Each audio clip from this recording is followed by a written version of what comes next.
Hi, welcome to Crank It Up. My name is Eric Glassie, and today we have a very special guest with us, Vito Pandolfo, the owner of Metal Magic and Lore. How you doing, Vito? Hey, Eric. How's it going? Thanks for setting this up. I appreciate it. Absolutely. Thank you for joining us.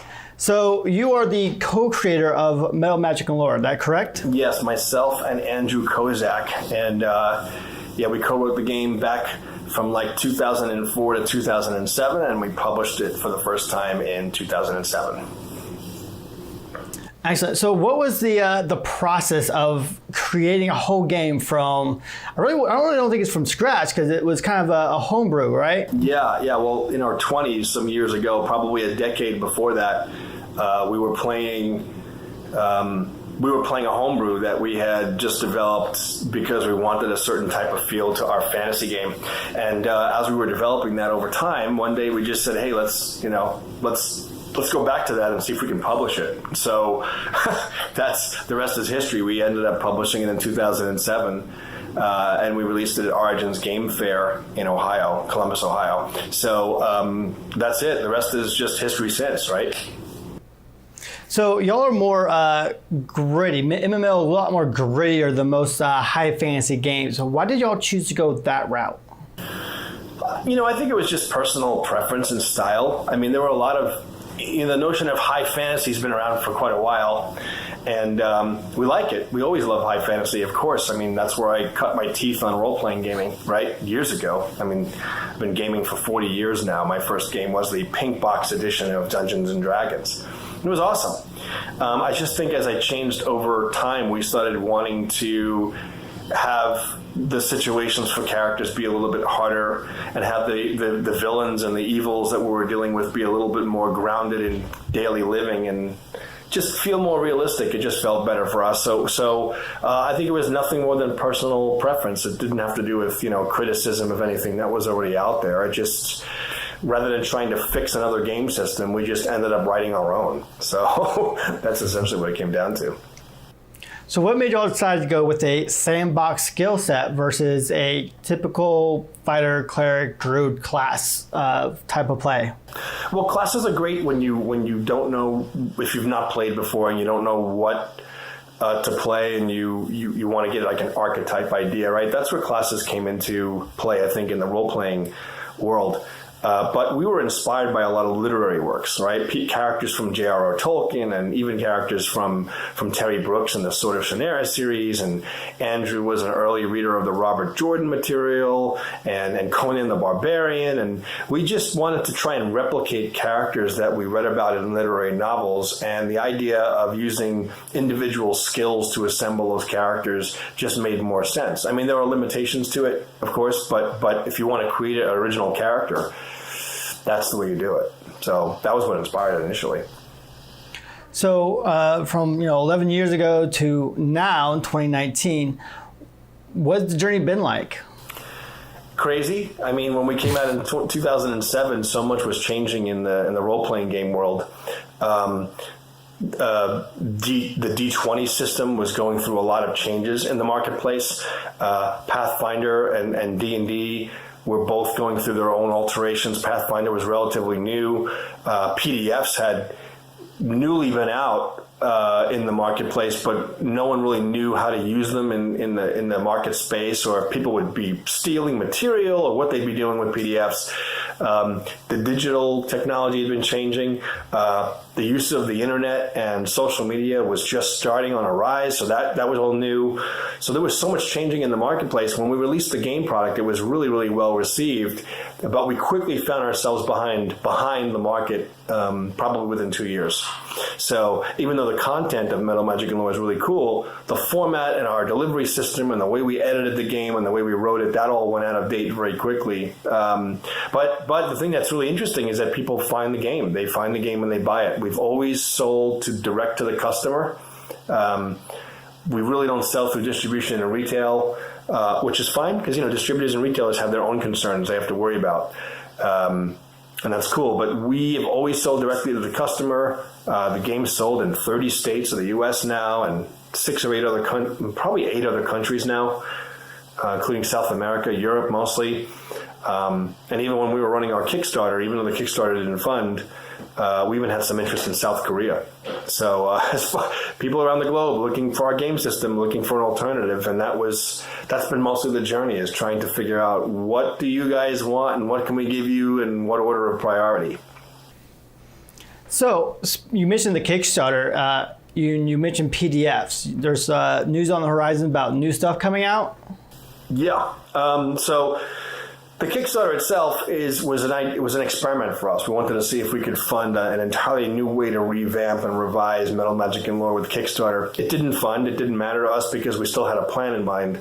And that plan was to slowly revise the materials over time. So it'll probably be well into next year and maybe the year early after when we get a revised edition of Metal Magic and Lore out. But in the meantime, we have PDFs that are coming out that are bringing up-to-date various aspects of the system. So the 3 PDFs that'll come out will be the Character Codicil, which focuses on characters, creation, and role-playing. The second one's going to be the Dominions of Domum, which is world-setting information. And the third one is the Manuscripts of Magic, which ties together a lot of loose ends about magic and provides a cohesive context to the magic in the game setting. So those are all steps toward the revised edition that players are going to see. We're going to put the PDFs out for free. And we're going to do it looks like we're going to do printed versions of the booklets for about $8 now. We're very inexpensive, low barrier to entry if people want to get an update. Very cool. If you don't mind, can we dive a little bit more into each of these PDFs? Yeah, absolutely. So first of all, we have the Character Codicil. The Character Codicil, yeah, that's the first one. That one should be out probably 4 to 6 weeks from now. We're about finished writing it. It's going into editorial and layout.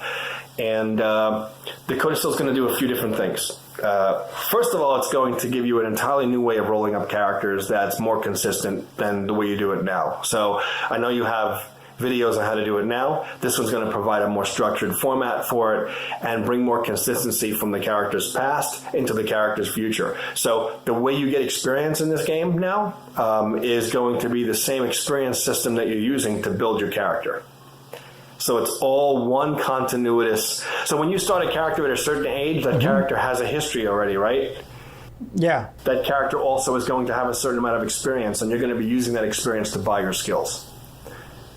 Interesting. Right? So now you do it, and now you buy it, now you just pick them ad hoc, right? The way you're describing in your videos. The way it's going to be is the older the character is, the more experience he or she has, and you use those experience points to buy the skills. It's the same experience system you're going to be using when you award experience in the character's future. So it's got a completely new continuity to it. Right? That's going to be a great feature. We've tested it in 4 parts of the U.S. People love it. They love what it does. It makes more sense in the races. The age of the races are going to be brought out to bear and how that fits into their society. It just makes a lot more sense. So a lot more cohesion to character creation, which I think you were saying you wanted to talk about later as a pain point for players now. We'll get into that, okay? The second thing is we're going to be providing some role-playing mechanics. So what I mean by that is, you probably have had experiences when you're playing Metal Magic and Lore when someone says to the GM, hey, I want to size up the situation, or I want to see if I can size that guy up, or I want to see if I can negotiate with this person. And the GM has to kind of make up the task, and you just have to roll die based on the GM's judgment. We're providing a set of role-playing mechanics that add a very solid guideline to that, so that players know what types of actions they should be taking during role-playing and story setting, right? And that's going to fit more contiguously inside the game system. Thirdly, we're going to be, with the character skills and the role-playing mechanics, the character's social class is going to become much more into the foreground. Because, say, commoners have different skills than the lesser nobles, and they can do different things. So now when you pick your character's social class, which currently in Metal Magic and Lore is more like a flavor thing, but we always wanted that to be in the foreground of the role-playing. So now, when you pick your social class, that matters because commoners get different bonuses than lesser nobles. They do different things. So when you write your background, you have to think about that a little bit more, right? And it's very cool. So go ahead. And then, and the last feature is that we're going to be... we put a new mechanic in. You know that evocation score that the warriors never used? What you called mana in your video, right? So the evocation score is actually representative of the characters like force of spirit and force of will. And I'm sure you served before in the service, so I'm sure you've had this more than other people. I'm quite sure that you've at times been under duress, physical exhaustion and mental exhaustion, and yet somehow you bring all your reserves and all your focus together and you pull off the task at hand, right, in real life. And then when you're done, you're exhausted. I'm sure that's happened to you, right? So we wanted to give players the opportunity to give their characters to do that, so that characters can really the players can bring out the color and the real essence of the character. So that evocation stat is going to give the player the ability to do that and get some bonuses at the table, which is really cool. Then, of course, the character will be exhausted, but it makes for very dramatic role-play moments. So that's everything the Codicil is going to do. That's very cool. So I got a question for you. With these new role-playing situations and sizing things up, do you bring in any new skills? Because I know there's a list in the player handbook, and I know they mentioned that, hey, it's not limited to these, and of course I'd never limit my players to these lists, especially if you're doing some completely different theme, say, modern, a little bit more modern with firearms and stuff.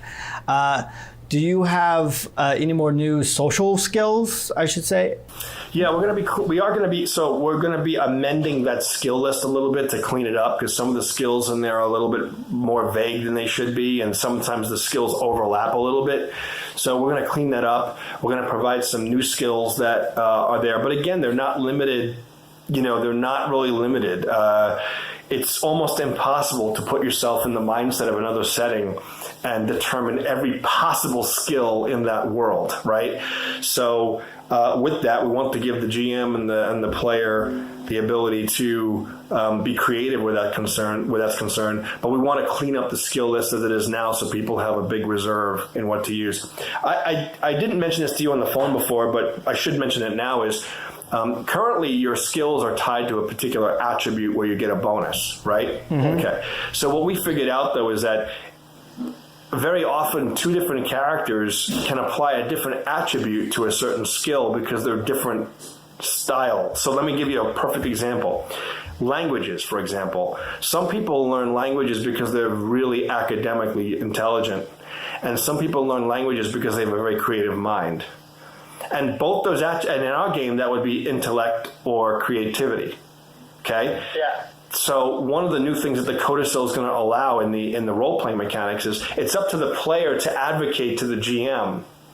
I want to use this skill, and because I'm going to use it this way, this attribute's going to apply. And it's up to the player has to advocate for which attribute he's going to bring to bear. It's almost the same thing as some characters are great fighters because they're very strong, and some characters are great fighters because they're very coordinated. Right, yeah. Right? I mean, Absolutely. Fighting styles are very simple. You could have two in real life, you could have two people mm-hmm. that are using the same style, but one person is relying more on his strength and bearing, and the other one's relying more on speed and agility. But they may be using the same style. Okay? So when we discovered that, we said, well, Metal Magic and Lore role-playing mechanics need to be more open that way. It's up to the player to tie his own attribute to the skill. And of course, not all are true. You can't say, well, I want to use my presence score to influence my ability to do stoneworking. Like, that doesn't... that doesn't work, right? So it's not so open that everybody's going to be completely embellishing in it. But it does allow some flexibility for, am I using my strength, or am I using my coordination, or am I using my intellect, or am I using my reason, right? And again, that's another way for the color of the character to come out, right? So two players can play rogues, but they can play them very differently depending on what their attribute base is. Right? Interesting. So those are some of the ideas that we came up with. Yeah, and it forces the player to really think about their backstory and why they're good at this particular way using these attributes versus just, oh, well, this one's stronger, so I want to use this one and I'll make up whatever for whatever reason.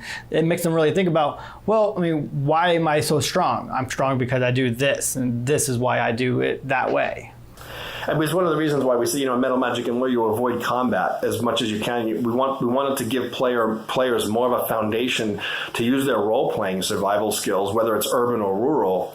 And when you say someone is negotiating really well because they happen to be really, really academically smart and they know a subject matter, but someone else is a really good negotiator because they have a really great force of personality and their presence score is really good, and you put those two characters against each other and you get to see them, you can almost visually see it stylistically, you can almost see it play out in the role play. And I think people like the combat system because in the combat system you can see exactly what happens, right? You know when I hit you, you know if you don't defend it, you know what location I hit, you know if there's armor there. Even if the GM's not a good narrator, you can see the combat unfold, right? So we want to do the same thing. We want to see the role playing unfold for those characters stylistically, and by unlinking the specific attribute to the specific skill and letting the player push that. Boy, does that really changes it's changed how people are playing the game now, even in beta test. So with the different skills, and you're talking about how age is a factor in those skills, are y'all changing how y'all doing the general experience points and the specialized experience points? Yeah, the general and the specialized so the concept is the same, but those tables, the tables that you currently use, et cetera, they're all being wiped out. You don't need them. The new way is actually significantly simpler, by the way. You still have general and you still have specific. So in this game, in Metal Magic and Lore, for anyone who doesn't know, the way you get better at a skill is by using it. It's not like you go and slay 6 orcs and then you take all your experience and go learn Elvish. It doesn't work like that, okay? Yeah. Eric's laughing. Oh man, this orc had a book of Elvish dictionary on him. That's so convenient. Exactly. No, the way you do it is if you want to get better at a skill, you use it. But there are also general experience points that you accumulate through life experience that you can then allocate to certain skills. So that concept is the same, Eric. But what's different is rather than using the chart now, your use of the skill at the table matters. So when you roll critical successes or critical failures, that gives you a certain amount of experience. But even if you roll a regular use of the skill, the character can still get experience for at the table. So it makes more sense. Let's say I play an entire game where I'm using my negotiation skill a dozen times and I never roll really well, but I'm always successful at it. I should still get experience for that. Okay. Yeah. So those are the kinds of subtleties that we've woven in to give the GM and the player a lot more continuity in the way experience is built. So to your point, you're thinking about that character during his background, not only how I want to, what do I want to play, but how do I want to play that character based on what attributes and what skills do I want to develop already. And you're already thinking about that during the character creation process, right? We don't want players spending their time on math. We want players spending their time on the concept. Right? Yeah. Makes sense, right? That's what makes Metal Magic and Lore feel right, right? So you have good backstory. So yeah, that's how that works. So I don't know if I answered your question. I think I went on a little bit of a tangent, but no, you hit it pretty well. So let's talk about the dominions of Donum. Am I saying that right? Domum, 2 M's. Domum. The dominions of, yes, Domum is the formal name for the continent that we gave you the map of in the basic rulebook. And I just sent you an updated map, which you can feel free to show people on the screen. The updated map is one thing we didn't do is we didn't give players, in the Metal Magic and Lore rulebook, when you read it, you read a lot about the races and social class. And if you really read the book, you can see all the lore that's woven in there. But we never give you the countries or the country delineations or the relationship between those countries or the languages of those countries or where the races migrated from. So the Dominions of Domum is going to provide that information. It's going to give, information about the country's agricultural base, what its imports and exports are, what languages it speaks, what's the general culture like. So when you make a character, you can also locate that character somewhere in that world about where is that character from, what region is that character from. Just like you would if you were making your homebrew world. If you're making a homebrew world, you want to know where the character. If we were playing Game of Thrones, we want to know is the character from the Iron Islands or the character from Westeros. I mean, from King's Landing, right? Yeah. So 2 different types of characters. They both might be warriors, but they're not going to look the same, act the same, have the same style. So that. I know that's probably a very cliche example, but that's what we're trying to create here. Yeah, you want to know if you're a Lannister or a Stark, right? Exactly. Absolutely, right. Absolutely. So. Yeah, so the Dominions of Dome will give you that. It's also going to introduce a little more about languages. We'll mention languages in the codicil, in the character codicil, but we're going to give you a little bit more on where they are in the Dominions of Domum, where the races exist, how the races have migrated to different areas. So where you're going to find almost exclusively men versus where you're going to find elves and dwarves. Another big one is where is magic accepted in the world and where is magic not accepted? So there are areas where the characters just can't wander over there, because if you live in a highly feudal society, like in our game, the Middle Kingdoms are highly feudal, they don't trust magicians at all. So if you just wander in there and openly cast magic, you could end up getting locked up, and then that could be a whole adventure in itself for the players, right? And then there are other parts, like the Western Kingdoms, where magic is open and the races wander freely about using it as part of their daily survival. So that's a lot. And the last thing that the Dominions of Dome is going to do is kind of give us a little bit of idea about religions and organized religions and how those religions migrated through the world, and the interaction and the relationship between the religions, the cultures of the world, and how that relates to magic, because they're all kind of tied together. So there might be areas where religions accept magic as part of the world, and there might be other areas where religions shun it. So that's all world-setting information for the GM and the players to locate. So kind of moving on to the manuscripts of magic, does the religion bring any new elements of magic to it? There is going to be a degree of divine magic that we're going to be introducing into the game system. I honestly don't know if it's going to be in the manuscripts of magic or if it's going to be in the revised edition down the road.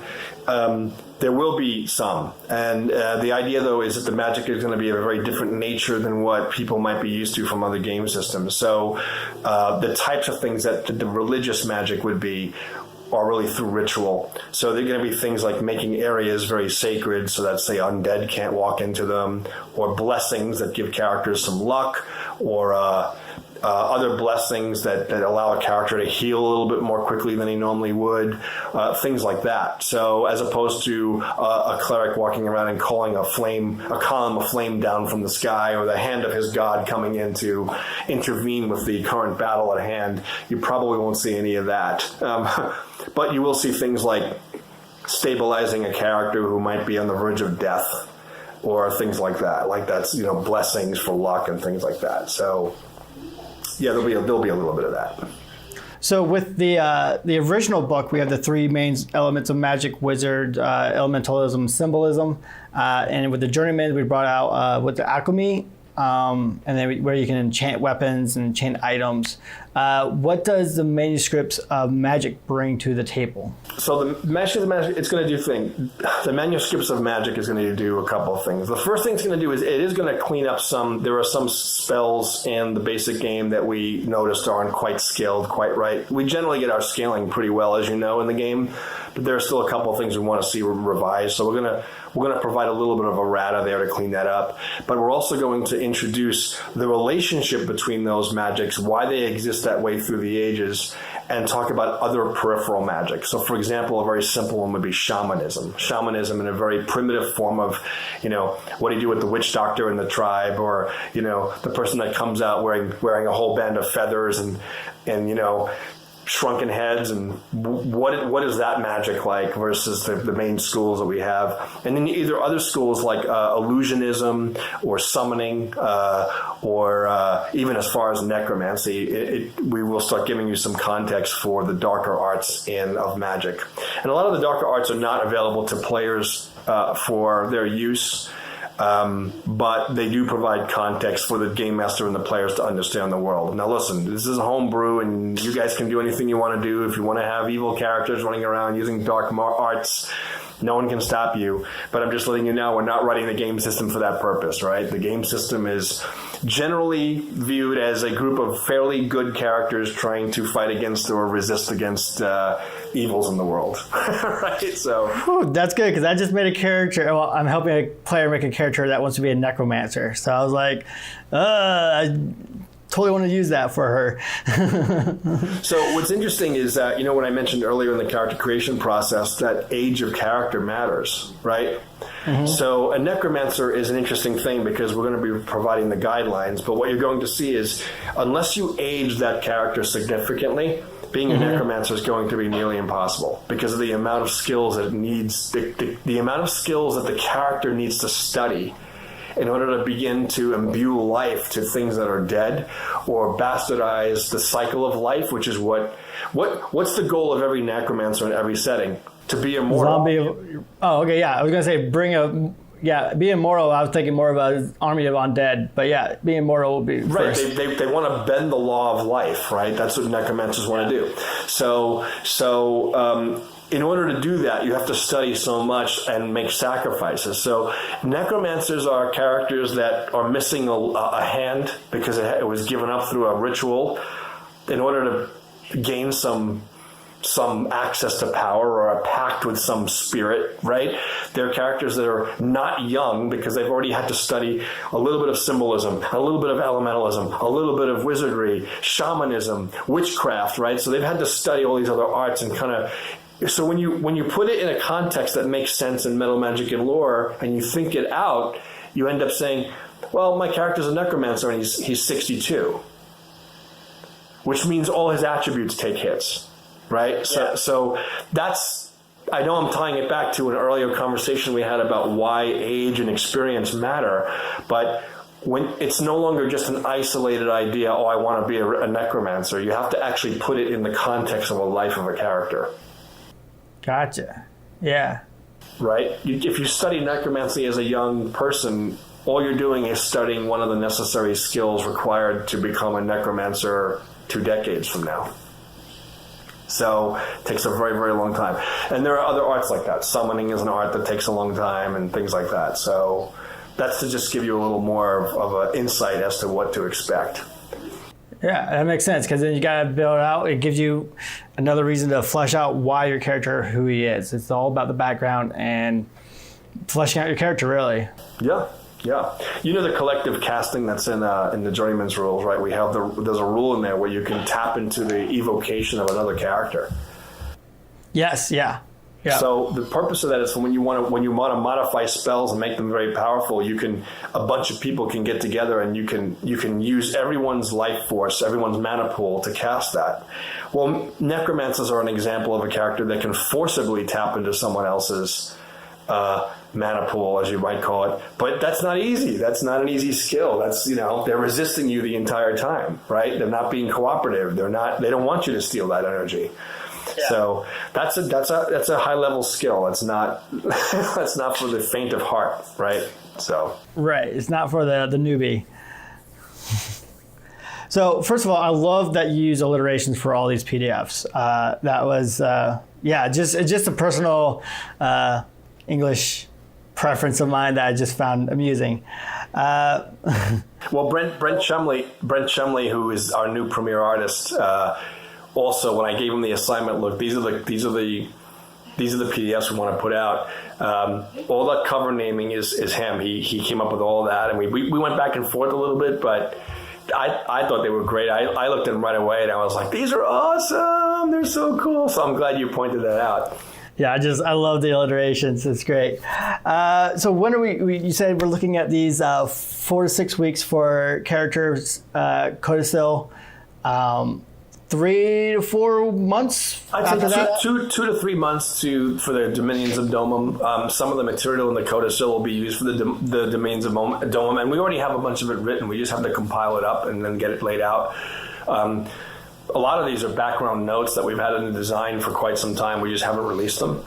So, and then another 2 to 3 months to get the magic together. So I want to do it faster, but you mentioned earlier the rule of 3, right? You can have it fast, you can have it inexpensive, or you can have it done right. So we really want to focus on having it done right, Although they'll be pretty inexpensive. The PDFs will be free, and the booklets will probably be $8 to $9 if you want the booklet in printed form, which is nice to have in your collection, right? If you have your rule book and then you have the character codicil, you don't even have to pay attention to character creation in the rule book. You just use what's in the codicil, and it'll give you a better character. So the smart character sheets for each race, when you pick your gender, the male and female headshot will appear, or you can have an option to have a blank one so you can put in your own art. You'll put in your primary attributes. Your secondary attributes will already be calculated for you. A lot of the other data, like about movement and initiative and all that stuff, there's some input, but most of it is actually calculated for you. And we even reorganized the sheet so that on the first sheet you'll be using is just attributes and skills. You're going to be using your skills as you can hear now, right? You're going to be using your skills most of the time in this game. So the first sheet is all about skills and attributes, right? The second sheet moves into like your weapon data and things like that. The third sheet is like your belongings and your stuff that you own. Then the sheet after that is going to be magic, right? So they're reorganized in a way that makes more sense at the game table for players, so that you're always using the first sheet all the time. So, and with the pre-calculations, it's just 75% of the math will be done for you. So if you make a mistake and you make the character that you don't want, you just go back and change a few things and change some of your inputs, and bam, it's taken care of for you. So, well, that'll be easier to introduce new people to the game, as well as making modifications on the fly really easy. Well, it makes for the game master, it makes making, if you want to make campaign characters, it makes making campaign characters significantly easier, right? Because you don't always have to give attributes to campaign characters, but if you want to, now it's just that much easier, right? Yeah. Usually I just give them like a base skill. I'm like, all right, this is what you have for that skill, or something simple like that. The PDFs that we put out will be color PDFs on these 3 PDFs. The printed version of the book, it will be black and whites, but there'll be a package deal. So if people want to, they can get the PDF for free. If they want to buy the printed version, they'll get the PDF for free anyway, and you'll have color and black and white versions, and the character sheets will all be included in the PDF version. So that should be very convenient for players. I think we did a good job when we released the game at writing a game system. I think we didn't do a very good job at making tools that make it easier to play. And you have some of the new materials too, right? Like you have the new GM screens, right? The Game Master screens. And even that has information that's not in the rule book, not in the journeyman's rules. It's really specific to the GM, and people like that. It makes it a lot easier to play. So we're trying to focus on tools to make it a more playable game. Not a better game. The game system's great, but the playable game, more playable. So one thing about the manuscripts of Magic, I don't think we covered, was items, new items, legendary items, potent items. Can you talk a little bit more about that? Sure. Well, in our journeyman's rules now, we have rules for making minor magic items, which using the alchemy as a school of magic. And what minor magic items are is you're essentially taking a spell and binding it to an item, right? And the more one invests in the quality of the item, the more that magic can last. So that's minor magic items. And there are thousands of combinations. Players come up with new combinations all the time as a result of that system we provided. But in the manuscripts of Magic, we're going to be providing potent magic items and legacy items. And these are going to be items that are permanent, and they're going to be examples of items that exist around the world that people find in circulation. In some cases, various staffs or wands or rings or books or tomes or swords or maces or some armors or even some other mundane items that look like they would, be a regular statue, but it has some special property to it. Those are going to be fixed with a full description and their effects in the game. And then we're going to be providing some legacy items, which are items that may be lost to the lands, or they may be in someone's possession and someone knows that they're valuable but doesn't know how to use it or what it is. So we're going to be providing some of that as well in the manuscripts of Magic 2, so that people have a much more well-rounded idea of what magic is in the Metal Magic and Lore world.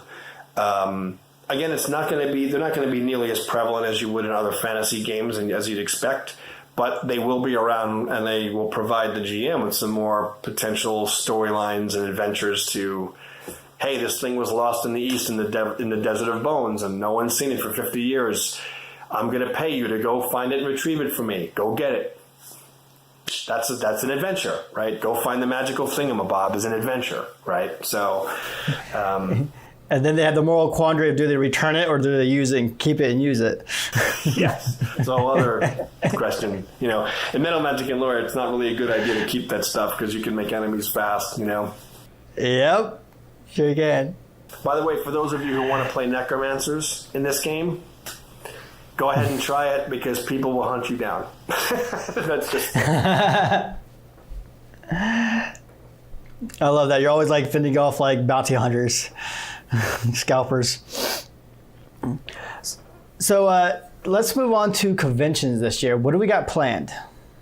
So conventions, there are two ways in which 50 Epoch attends conventions. We'll attend them officially as a company, either by having a booth or a sponsored set of games that we run. This year, there's only a couple of cons that we as a company are going to. We're going to Origins in June in Columbus, Ohio. And at that game and at ArcCon this year out in St. Louis, we're going to be running some of the new games with the new material. So you can see, if you're an old Metal Magic and Lore player and you want to see what the new material is like, you definitely want to sign up for a game because it'll show you some of the new role-playing mechanics and character sheets and all that stuff. And if you haven't played MML, of course, come go for it. And then we also, though, and this is a little unpredictable, but we usually end up doing another 8 to 10 cons through the year where our players, our advocate players, want to come and run a game, want to run a series of games. So when you do that, if you run 12 hours of games at a con, we'll pick up your expenses and pick up your ticket and give you a food stipend and make sure you're taken care of so you can spend 12 hours running Metal Magic and Lore, and then you can spend the rest of the time at your con having a great con, all sponsored by 50 Epoch, the company. So that's another way. So if you're interested, you guys, come step up. Just write us at the website. There's an info@ email. Just write us, and we will certainly get back to you if you're interested. Eric, maybe you'll end up being one of those people. Who knows? You know the game system well enough. Absolutely. Running 12 hours at a con doing MML sounds like a great con experience to me anyway, so, right? Why not get some benefits from it? Yeah, exactly. You always want to get paid to do what you love to do, right? People. Yeah, so it's good. All right, well, that answers a lot of questions, and I really appreciate you taking the time out to explain what's going to be coming up in the next couple weeks and months of the PDFs, and then the new player rulebook's coming out, next year, right? Yeah, I think it'll actually be, at this point in time, I would say probably 2021. So I figure a year and a half we'll actually have the revised edition coming out. But I do think that the PDFs that we're coming out with and these interim updates are going to provide players with a lot until then. So even if it does take a bit longer, I don't think it's going to be a problem. I think people are really going to enjoy the new material that we're coming out with now. So we'll keep you posted. We're going to have a newsletter that comes out pretty soon, probably sometime next week, to our player base, giving them updates of new materials, what's coming out, the cons we're going to be attending. So you'll be seeing that in your inbox fairly soon. And Eric, thank you for thanks for what you guys are doing and looking at the game. And I know you're covering the old material. When you get some of the new stuff, you'll be able to do some compare and contrast. So I know you have a lot of other things up your sleeve too that I'm even looking forward to seeing on video. I'm very curious to see how you're going to do this. So thanks a lot. Much appreciated. Absolutely. Well, thank you very much. Until next time, let's shut it down.